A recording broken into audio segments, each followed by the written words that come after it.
அஸ்ஸலாமு அலைக்கும் வரஹ்மத்துல்லாஹி வபரகாத்துஹு. இன்னைக்கு 5வது நாள்.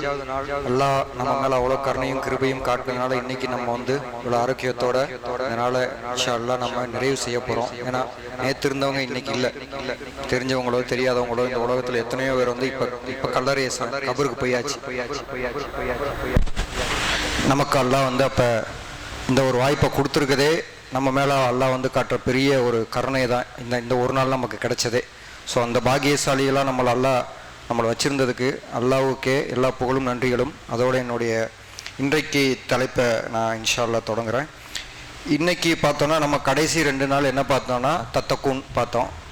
அடுத்தது இஸ்திகாமா பார்த்தோம். ஏன்னா தத்தக்கூன்றது ஒரு ஸ்டேட்டு, ஒரு அல்லாஹ்வுடைய கோபத்துலேருந்து பாதுகாத்துக்கிறது அப்படின்றது.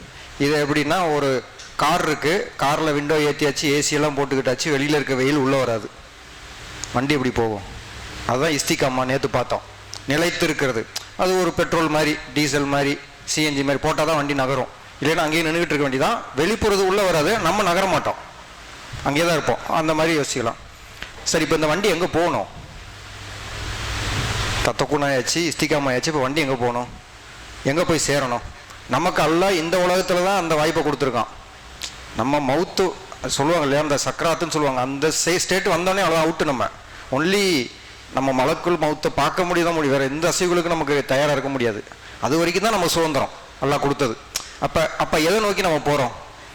அதுக்கு ஒரு வசனம் நான் எடுத்துக்கிறேன். ஆலு இம்ரான் 102வது வசனம் பாருங்கள். நான் அதை தமிழ்லேயே சொல்கிறேன் பாருங்கள். ஓ ஈமான் கொண்டவர்களே, அல்லாஹுவை அஞ்சிக்கொள்ளும் முறையில் அஞ்சிக்கொள்ளுங்கள், நீங்கள் முஸ்லீம்களாக அன்றி மரணம் அடைந்து விட. எல்லாரும் கேட்டிருப்போம், முஸ்லீம்களாக அன்றி மரணித்து விடாதீர்கள். இதில் ஆச்சரியத்தை பாருங்க. சொல்றது யாரை பார்த்து? ஈமான்தாரிகளை பார்த்து.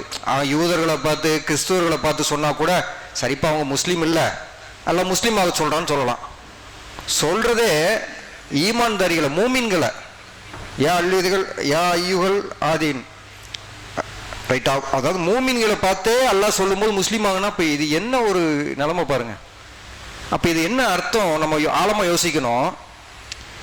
நான் அகமது, அப்துல் ரஹ்மான், முகமது இப்ராஹிம் கம்யூனிட்டி சர்டிஃபிகேட் வச்சுருக்கேன், பிறப்பில் வச்சுருப்பேன், இல்லை எங்களை மாதிரி ஏற்றுக்கிட்டவங்க உள்ளே வந்தாச்சு, லைஃப் டைம் முஸ்லீமா தான் சொல்லியாச்சுங்க.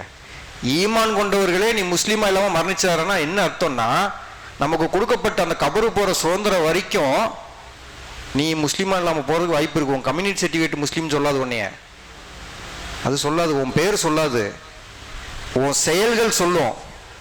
அப்போ மவுத்து வர்ற அந்த நிமிடத்தில் நீ முஸ்லீமாக இருந்தியா இல்லையா? அதானே இது அர்த்தம் வர முடியும். வேற என்ன மாதிரி அர்த்தம் வர முடியும்? முஸ்லீம்களாக அன்றி மரணித்து விடாதீர்கள்னா, பரப்பிலே என் பேர் அப்துல் ரஹ்மான், எங்கள் அப்பா அம்மா கம்யூனிட்டி சர்டிஃபிகேட் வாங்கி கொடுத்துட்டாங்க, நான் முஸ்லீம் ஆகிட்டேன்னா அப்புறம் எதுக்கு மவுத்து வரைக்கும் முஸ்லீமாக இருக்குது? இப்போ தான் முஸ்லீம் ஆகிட்டேனே, அப்புறம் என்னத்துக்கு அல்லாஹ் தனியாக மவுத்தப்போ முஸ்லீமாருன்னு சொல்கிறான்? அப்போ அடுத்து வருது பாருங்க. நம்ம நேற்று பார்த்த மாதிரி இந்த வசனத்தில் வர்ற முக்கியமான வார்த்தை பார்த்தீங்கன்னா முஸ்லிமுன், முஸ்லீம். அதனுடைய ரூட் வேர்டு வேர் சொல்லுன்னு சொல்லுவாங்க. ஏன்னா அரபி எல்லாமே வேர் சொல்ல பேஸ் பண்ணி தான் வருமே. என்ன ஒரு ஆச்சரியம்னா, ரூட் அந்த வேர் சொல்லு எஸ்எல்எம், 3மே அது கீழே தான் வருது. இஸ்லாம் எஸ்எல்எம் தான் வருது, முஸ்லீம் எஸ்எல்எம்ல தான் வருது, சலாம் எஸ்எல்எம்ல தான் வருது. இது 3மே அந்த தாய் சொல்லான எஸ்எல்எம் கீழே இருந்து தான் வெளியில் வருது. அப்போ பாருங்கள் எங்கே இருக்குன்னு. அப்போ அற்புதத்தை பாருங்கள், அந்த அரபியோடைய மொழியோடைய அற்புதத்தை பார்க்கணும். அப்போ இஸ்லாம்னா என்ன? அதுலேருந்து தான் வருது, எஸ்எல்எம்ல தான் வருது. அந்த எஸ்எல்எம்ன்ற வேர் சொல்லோடைய அர்த்தம் என்னன்னா சமர்ப்பிக்கிறது. அப்போ முஸ்லீம் நமக்கு தெரியும், நம்ம முஸ்லீம் புதுசாக நம்ம இன்னும் சொல்ல தேவையில்லை. நம்மளை சரண்டர் டு அல்லான்னுவோம், இல்லைன்னா சமிஷன் டு அல்லா, இல்லைன்னா நம்மளை சமர்ப்பிக்கிறது அப்படின்னு சொல்லலாம், இல்லை சம்மிஷன் டு அல்லா அப்படின்னு வாங்க இங்கிலீஷில் சொல்லலாம். இப்போ இந்த வார்த்தையை பார்ப்போம். சப்மிட் அப்படின்னா என்ன அர்த்தம்? நம்ம சொல்லுவாங்க, இப்போ குழந்தைங்களாம் இருக்காங்க, அசைன்மெண்ட்டை சப்மிட் பண்ணுங்க, டீச்சர் சொல்லுவாங்க, நாளைக்கு அசைன்மெண்ட்டை சப்மிட் பண்ணிடுவீங்களா? Okay teacher. அர்த்தம் என்ன?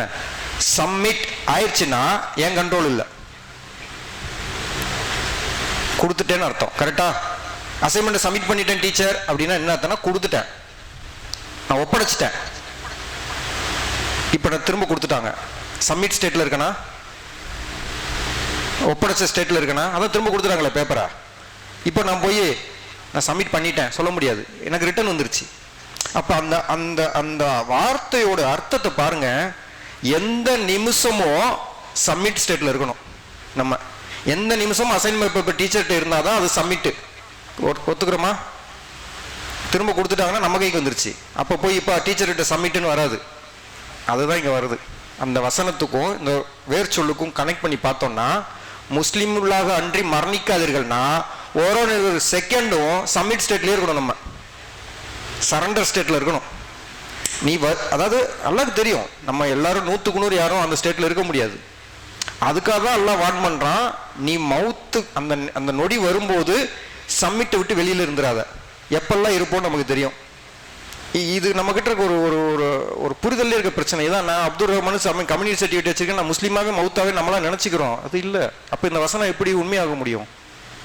அப்போ எல்லாம் சொல்லவே மாட்டானே இந்த வசனத்தை. ஈமான்தாரிகளே முஸ்லீமா மரணிங்கன்னு எதுக்கு சொல்லணும்? போயிட்டு நிராகரிப்பாளர்களே முஸ்லீமாய் மரணிக்கன்னா நியாயம் இருக்கு.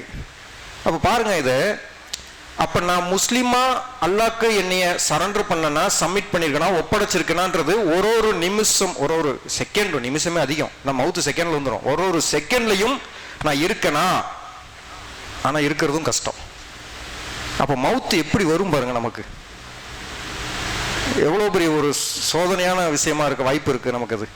அப்போ நம்ம எவ்வளோ அச்சத்தோடு நம்ம வாழ வேண்டிய ஒரு கட்டாயத்தில் இருக்கோம். ஏன்னா அந்த நிமிஷத்தில் நம்ம ஒரு எக்ஸாம்பிள், ஒரு ஷிர்கா அல்லாஹ் சொன்னதை வச்சுட்டு வேற ஏதோ ஒரு விஷயத்தில் போய் ஈடுபட்டுட்டோம். அந்த நிமிஷத்தில் அந்த அந்த நொடியில் வந்துருச்சு. என்ன இப்போ பதில் சொல்லுவோம் அந்த நொடியை வச்சு? முன்னாடி நடந்த எல்லா விஷயமும் இருக்கட்டும், ஆனால் இந்த விஷயம். அப்போ இந்த வசனம் எச்சரிக்கை தான் இல்லையா? நம்மளை வான் பண்ணுறான், முஸ்லீமா இல்லாமல் மட்டும் மவுத்தாயிராதுன்னு. அப்போ இப்போ நம்ம வருவோம். இப்போ புரிஞ்சிருச்சு. அப்போ நம்ம வண்டி தத்தக்கூனை வச்சுக்கிட்டு இஸ்திகாமாவை ஊற்றிக்கிட்ட வண்டி எங்கே போகணும்? முஸ்லீமை நோக்கி போகணும். ஒரு நொடியும் முஸ்லீமா இருக்கேனா, முஸ்லீமா இருக்கேனா, முஸ்லீம் அப்படின்னா என்ன அர்த்தம்னா, வண்டிக்குள்ள அந்த பெட்ரோல் என்னை நகர்த்தி போயிட்டு இருக்கா அப்படின்றத நம்ம உறுதிப்படுத்திக்கணும். இல்லை வண்டி ரோட்டை விட்டு வெளியே போகுதா, போனால் பயந்து திரும்ப வந்துடணும். இல்லை ஹைவேல இல்லை, ரோட்டில் போல மண்ணில் போயிட்டு இருக்கு, உடனே ரோட்டுக்கு வந்துடணும். அந்த ஒரு அவேர்னஸ் நமக்குள்ள இருந்துகிட்டே இருக்கணும். நான் அதுதான் தொழுகையும் நம்மளை செய்யும். தொழுகை செய்யறது அதான் நம்மளை திரும்ப உள்ள கூப்பிட்டு வரும். ஒரு தொழுகைக்கு இன்னொரு கடையில் நம்ம எங்கேயோ போயிடுவோம், அப்படியே விலகி போயிருப்போம், திரும்ப உள்ள வருவோம். இந்த மாதிரி விஷயங்கள் ஏன் கட்டமைக்கப்பட்டிருக்குன்னா, நம்ம முஸ்லீமாவே இருந்துகிட்டு இருக்கணும். ஒரு நொடி பொழுதும் அது இருக்கிறதும் கஷ்டம், ஆனால் திரும்ப வந்துடணும் இந்த விஷயங்களுக்காக. சரி, இது எது நம்மளை ஏன் இவ்வளோ போராட வைக்கிறான்? அப்போ நமக்கு அல்லாஹ் சொல்லியிருக்கான், பகிரங்க எதிரி. எதிரி எல்லாம் இல்லை, பகிரங்கமான எதிரி, ஓப்பன் எனிமி. அவன் யாருன்னு நமக்கும் தெரியும். நேற்று நம்ம பேசின அதே கதை தான். Bad student, average student, good student. அவன் ஒருத்தரையும் ஒரு மாதிரி ஸ்ட்ராட்டஜியில் போகிறான். குட் ஸ்டூடெண்ட் என்ன பண்ணுவான்னா, ஆனால் அவனை போய் தொலை வைக்காமல் இருக்க முடியாது. அவன் கண்டுபிடிச்சிருவான். அவன் அங்கே கை வைக்க மாட்டான். அவன் எங்கே கை வைப்பான்னா, கர்வத்தில் ஏற்றி விட்டு கை வச்சிருவான். கடுகளவு கர்வம் இருந்தாலும் சொர்க்கத்தை பார்க்கறது இல்லை, வாடையே வராதுன்ட்டார் ரசூல்லா. அங்கே கை வச்சு விட்டுருவான். பாரு, நீ தான் சூப்பரு, மித்தவெல்லாம் புவர் ஸ்டூடெண்ட்டாக இருக்கான், உனக்கு அல்லாட்ட பெரிய பேர் கிடைக்கும், இப்படியா மயக்கி அங்கே வச்சிருவான். பூவரை விட்டுருங்க, அவன் பாவம், அவனை தொழுகிற பக்கம் விடாமல். இந்த ஆவரேஜ் இருக்கோம்ல, இவங்களையே முக்கியமான ஒரு விஷயத்தை பாருங்க. நமக்கு தெரியும் நம்ம தொழுகிறதுல கொஞ்சம் ஈடுபாடு கம்மியாக இருக்கலாம், குறைபாடுகள் இருக்கலாம், ஏதோ ஒரு இபாதத்தில் கம்மியாக இருக்கும், நமக்கே தெரியும். அதில் அவன் பெருசாக செய்கிறதோட எங்கே தெரியுமா? நல்லா யோசிச்சு பாருங்க.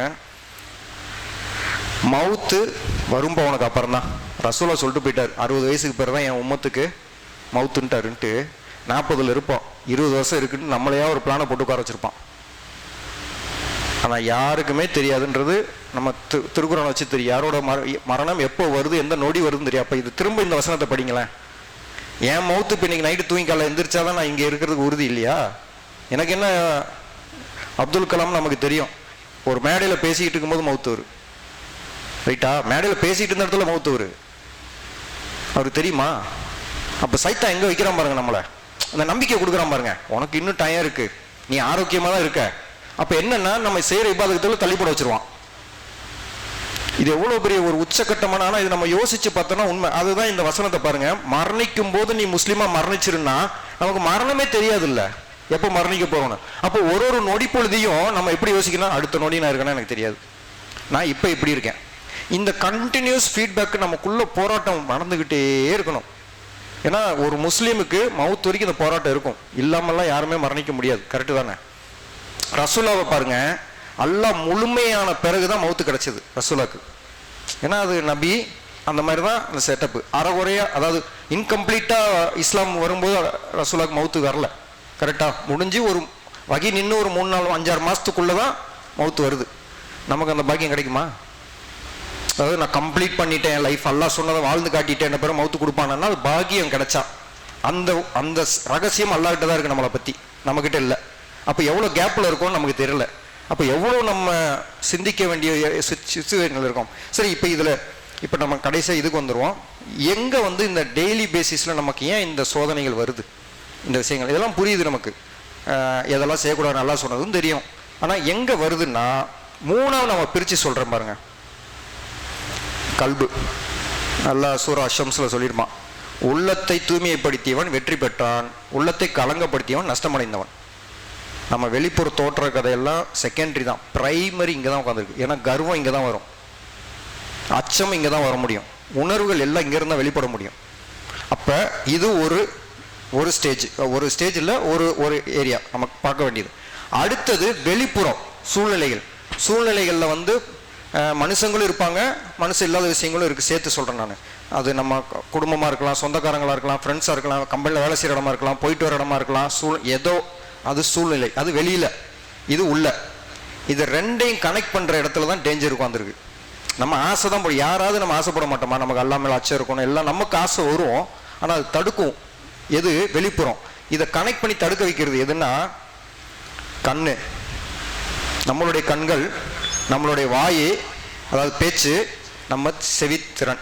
நல்லா யோசிச்சு பார்த்தீங்கன்னா கண்கள், காது கேட்குற விஷயம், பேசுறது சொல்கிற விஷயம், செயல், இதுதான் நம்ம கல்பையும் வெளியில் இருக்க விஷயங்களையும் கனெக்ட் பண்ணுறது. கரெக்டு தானே? கண்ணில் ஒன்று பார்க்கக்கூடாதுன்னா நமக்கு மனசு சொல்லும், பார்த்துருச்சுன்னா என்ன பண்ணுது? வெளியில் இருக்கிற ஒரு ஷிர்கான விஷயத்த, இல்லை ஒரு ஹராமான விஷயத்த கண்ணு வழியாக கல்புக்குள்ளே கொண்டு போயிருப்பார். அப்போ பிரிட்ஜ் யாரு? இந்த ஐட்டங்கள் தான். அப்போ இதை நம்ம ஃபோக்கஸ் பண்ணணும். இதை எப்படி சொல்கிறேன்னா, இப்போ நம்ம ஒரு சின்ன உதாரணம் எடுத்துப்போமே. நான் கடைசி பகுதிக்கு வந்தாச்சு. சின்ன உதாரணம் எடுத்துப்போம். நமக்கு தண்ணி இருக்குது, சரிங்களா? ஓரளவுக்கு, ரொம்ப அழுக்கு இல்லை, ஓரளவுக்கு இருக்கிறது. வாட்டர் ஃபில்டர் வீட்டில் வச்சுருக்கோம். குடிக்கிற தண்ணியாக மாற்றணும். அது இப்போ தண்ணி இருக்குது, ஓரளவுக்கு அழுக்காக இருக்குது, ஃபில்டர் இருக்குது, குடிக்கிற தண்ணியாக அது மாற்றணும். ஃபில்டர் நிறைய வேலை செய்யுமா, கொஞ்சமாக வேலை செய்யுமா? கொஞ்சமாக வேலை செஞ்சால் போதும். ஏன்? தண்ணி ஓரளவுக்கு தான் சுத்தமில்லாமல் இருக்குது. அப்படி வச்சுப்போமே, ஓரளவுக்கு தான் சுத்தமில்லாமல் இருக்குது. நம்ம வீட்டில் தெரியும், அக்வா கார்டு வச்சுருக்கவங்களாம் தெரியும், சொல்லுவான் சால்ட் வாட்டர் இருந்ததுன்னா சில ஃபில்டரு 6 மாதத்தில் போயிடுவான். ஏன்? ஹெவி டியூட்டி, வேலை அதிகம் அதுக்கு. ஏன்னா தண்ணி குடிக்கிற கண்டிஷனை விட்டு ரொம்ப தூரத்தில் இருக்குது. இது புரியும் நமக்கு. இப்போ கொஞ்சம் தள்ளி வருவோம்.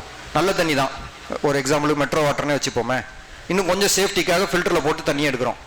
பார்த்தீங்கன்னா 100% போனது ஒரு 80% வந்துடும், 20% தான் வெளில போகும். அது வெளில தள்ளி வரும். ஆனால் வர்றது நிறைய வரும். அப்போ ஃபில்ட்ரு லாங் டியூரேஷனுக்கு வரும். இதெல்லாம் புரியுது தானே? இது அப்படியே இப்போ ரம்ஜானுக்கு அப்புறம் இருக்க விஷயமா பொருத்தி பார்ப்போமே. ரம்ஜான் அந்த குடிக்கிற கண்டிஷனில் இருந்த தண்ணி, ஒரு மெட்ரோ வாட்டர் ஸ்டேஜ், அதான் இப்போ நம்ம ரம்ஜானில் பண்ணிகிட்டு இருக்கிறது. ஃபில்டர் லேசாக வேலை செஞ்சால் போதும், குடிக்கிற தண்ணி நல்லா கிடைக்கும். ஏன்? எல்லாருக்கும் ஒரே ரூலு, நோன்பு இருக்கணும், இபாதத்தாக இருக்கணும், அல்லாட்ட பாவ மன்னிப்பு கேட்கணும், 5 வேளை கம்பல்சரி தொழணும். தராவி ஆப்ஷனல் தான், இருந்தாலும் தொழுவாங்க நிறைய பேர். வித்திரு தொழுவாங்க, தகஜூத்து நிறைய பேர் தொழுவாங்க. அப்போ ஒரு சமூகமாக ஒரு சூழ்நிலையாக செய்யும்போது நமக்கு ஈஸியாக இருக்குது. இப்போ அதை பொருத்தி பாருங்கள். மெட்ரோ வாட்டரு அதான் சூழ்நிலைன்னு வச்சிங்க. ஃபில்டரு இதை ஈஸியாக கடத்தும். ஏன்னா குடிக்கிற லெவலுக்கான கண்டிஷனில் இருக்குது அந்த தண்ணியோடைய கண்டிஷன். அதனால் ஃபில்டர் ஈஸியாக கடத்தி குடிக்கிற மாதிரி மாற்றிருச்சு. அந்த ஃபில்டர் தான் நம்ம கல்பு. நீங்கள் அந்த ஃபில்டர் நம்மளாக பார்த்துக்கணும். ஃபில்டர் தான் நம்ம கண்ணு, காது, நம்ம பேசுகிற விஷயங்கள். ஏன்னா நம்ம இந்த டைமில் பார்க்குறீங்கன்னா நம்மளே நம்மளை கட்டுப்படுத்திப்போம். பார்க்குற விஷயத்தை கட்டுப்படுத்திப்போம். கேட்குற விஷயம் நல்லதை பேசணும், புறணி பேசக்கூடாது, யாரை பற்றி குறை சொல்லக்கூடாது, பொய் சொல்லக்கூடாது, கட்டுப்படுத்துவோம். கேட்குற விஷயம் நல்லதை மட்டும் கேட்கணும்னு பேசுவோம். யாராவது பேச வந்தோம், பாய் பேச வேணாம் பாய், நம்ம அப்புறம் பார்த்துப்போம், எதுக்கு இப்போ போய் தேவையில்லாமல் யாரை பற்றியோ பேசிட்டு பயப்படுவோம் பாருங்கள். அப்போ ஃபில்ட்ரு பண்ணி கல்பை க்ளீன் ஆக்கிடுறோம். ஆனால் எஃபோர்ட் கம்மி. ஏன்னா இங்கே ஆல்ரெடி என்விரான்மெண்ட் செட்டப் ஆயிடுச்சு. எப்படி இந்த ஃபில்டரில் மெட்ரோ வாட்டர் ஃபில்டருக்கு இதுதான் இன்னைக்கு எல்லாருக்கும் இருக்கிற ரம்ஜானுடைய நிலைமை.